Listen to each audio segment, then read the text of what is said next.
The FAME program is all about attracting, retaining and promoting female aircraft maintenance engineers to create an inclusive, supportive and female-focused learning environment where women can build support networks and work towards the same goal of improving opportunities for women in aviation.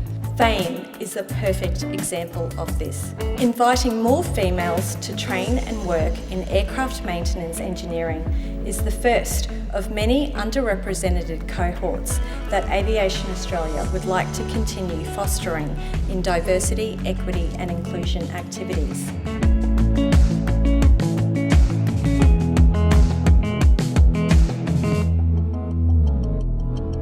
I'm not doing this because I'm a girl, I'm doing it because it's awesome. So we really need to think about how does the system make sure that those girls who love this as much as the men are able to be celebrated. And I'm really glad that this program is proactively doing that because I can point to it and tell every other industry that needs to get their act together, look, go look at what Aviation Australia are doing. It's a really great program. The FAME program would not be as successful without the continued commitment and contribution from our industry partners.